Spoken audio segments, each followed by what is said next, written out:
Beleza, pessoal? Começando aqui o segundo vídeo falando um pouco mais sobre a minha coleção.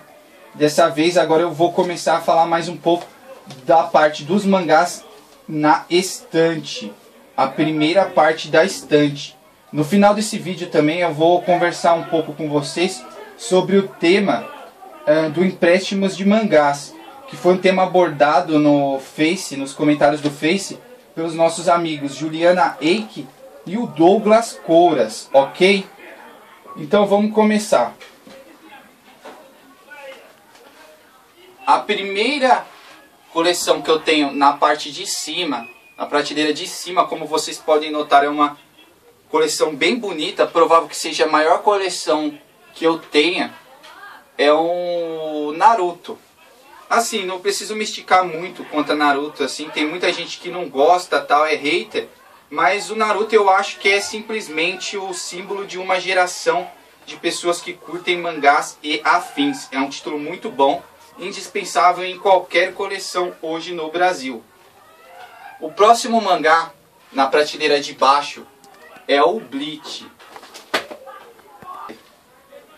Bleach é uma coleção assim que eu tenho muita afeição. É um mangá que eu compro desde a primeira edição na banca.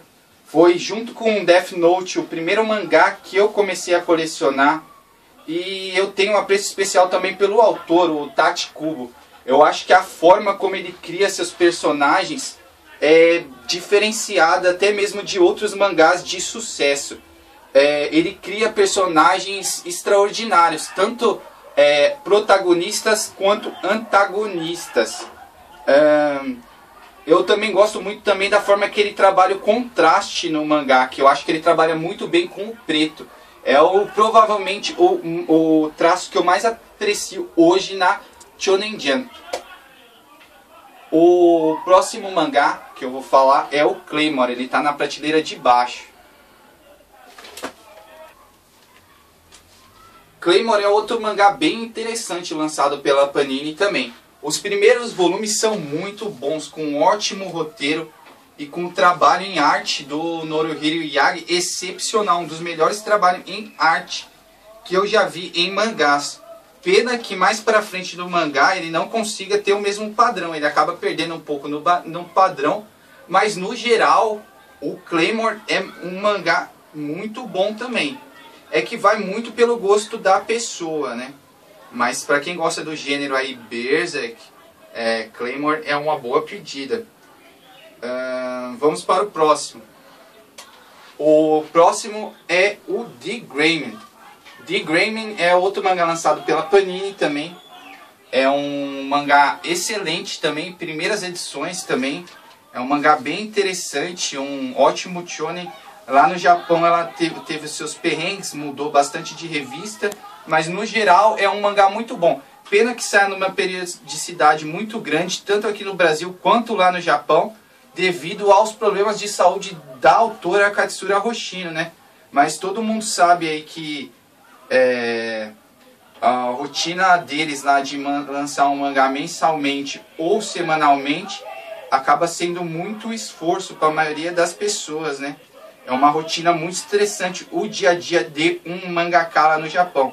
É mais ou menos a mesma coisa que aconteceu com o Norihiro Yagi. Embora o Claymore saia numa periodicidade um pouquinho menor, ele não conseguiu ter o mesmo ritmo a caminhada toda do mangá.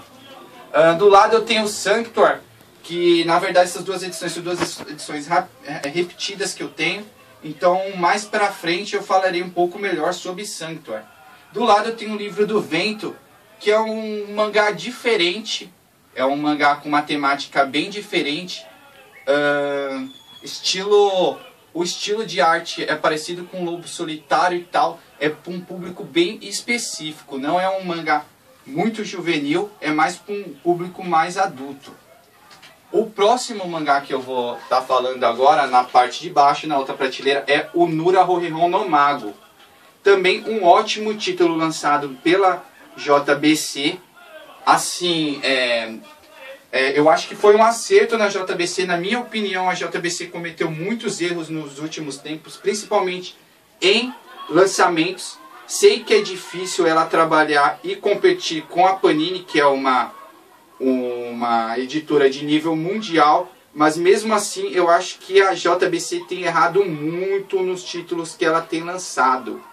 E o Nura Horihon é um mangá clássico, daqueles muito legais para quem curte shonen pelo menos, né? E como vocês podem ver, o estilo da capa também é bem legal. E eu resolvi deixar elas juntas, algumas delas, para mostrarem as imagens. Aí específico tá as duas melhores fases que eu acho, que é a batalha em Kyoto e a parte final da série, que é a luta contra o Senmei do clã Abi. E a luta do Nura Horihon contra o clã Abi, na segunda parte. Assim, acho que a JBC tinha que lançar Enigma logo, viu? Porque ultimamente eu não tenho feito quase nenhuma coleção da JBC. Vamos para o próximo. Genshiken. É um bom mangá também, não é aquele mangá indispensável na coleção de ninguém, mas é um mangá legal e divertido. Fala um pouco mais sobre cotidianos de gente que curte mangá e afins no Japão. Do lado eu tenho Red Garden, que eu comprei na banca achando, quando eu ouvi esse nome, Red Garden, eu achei, nossa, é o Jardim de Sangue.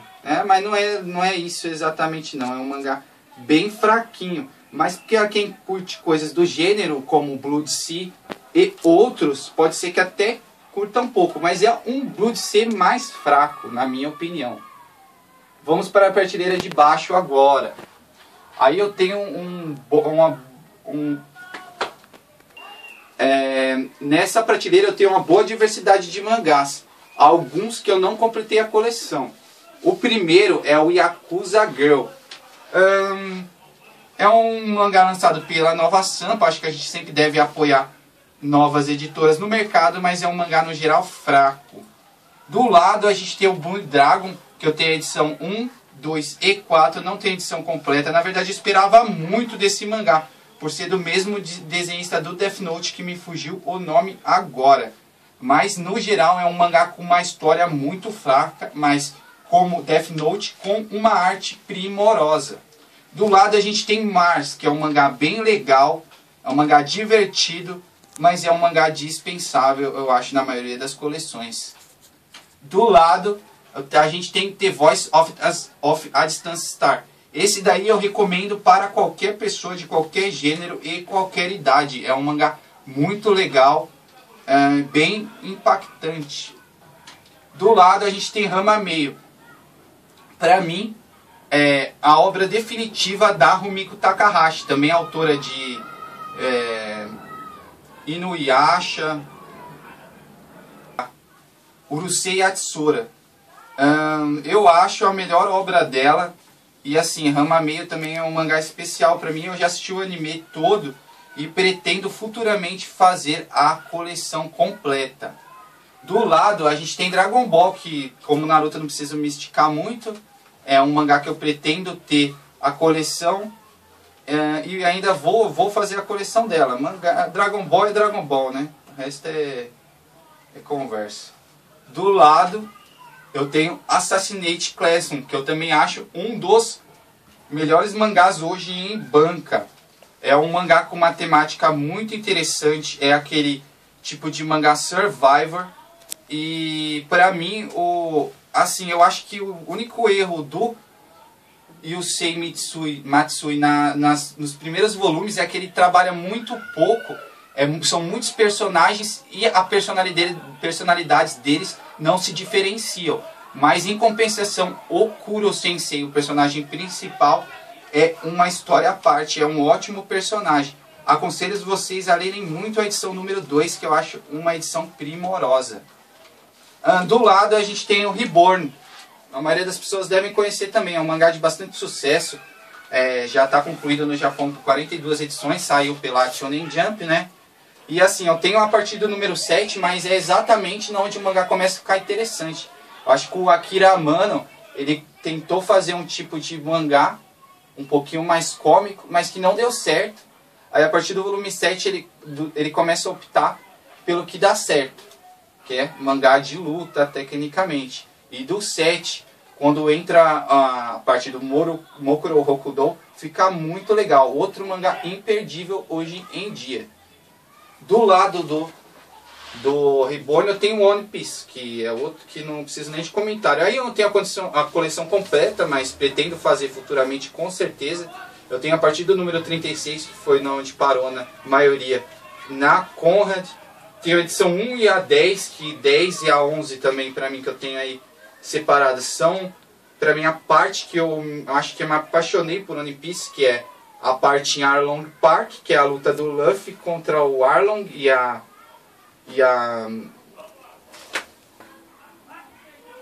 o bando dele.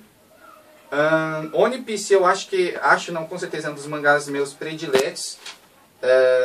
Essa edição que eu tenho de frente dele é pra mim a melhor parte de One Piece, que é Enies Lobby, que é outra parte primorosa do mangá também, muito bem trabalhada pelo Eiichiro Oda. Todo mundo conhece o nível do trabalho do Eiichiro Oda, né? Tá aí o número de vendas de One Piece. Mais embaixo um pouco eu tenho uma edição, na parte de baixo, na prateleira de baixo, eu tenho uma edição do Cavaleiro do Zodíaco, episódio G, que é repetida. Tem o A Flame do Inferno, que é um mangá é um manhwa, na verdade, bem legal. O problema é que eu acho que falta assim uma arte interessante. Eu acho que o que atrai à primeira vista qualquer colecionador é uma arte legal e, em segundo lugar, o roteiro, logo após, né, quando você começa a ler. E o A Flame peca nisso. O desenho é muito fraco, a arte é muito fraca, embora o roteiro seja até interessante. Do lado a gente tem um mangá francês, né? É bem difícil de sair algo do tipo aqui no Brasil, por uma editora diferente também, que a Astral Comics. Dentro da temática que ele aborda, que é aquele mundo pós-apocalíptico e desértico, eu já li mangás bem melhores. Não é porque você vai e faz um traço parecido com o de mangá, que necessariamente vai ser um mangá do mesmo nível.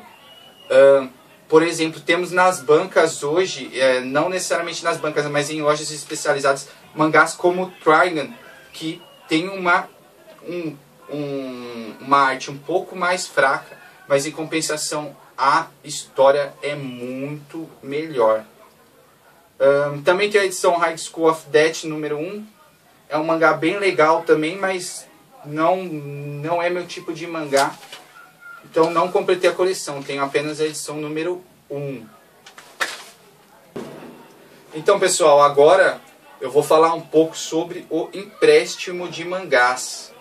Assim, eu acho que emprestar mangás é um negócio legal. Eu empresto. Eu acho que é um ótimo modo de atrair mais pessoas para o meio dos colecionadores. E claro, quanto mais gente comprar, mais público, consequentemente mais títulos nas nossas bancas.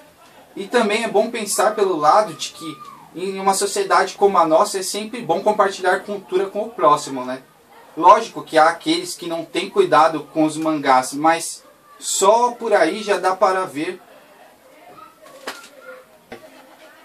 ter uma boa ideia da índole da pessoa.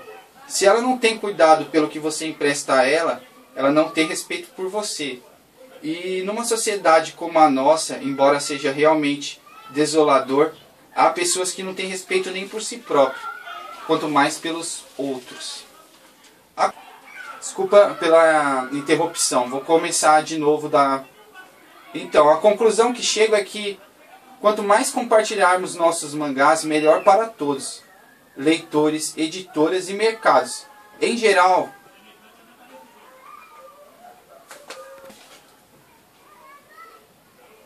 mas sempre com a ressalva de ser com pessoas confiáveis, né?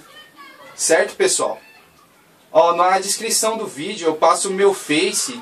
Qualquer dúvida, sugestão e comentários interessantes, estou à disposição de todos. Valeu, pessoal. Até a próxima.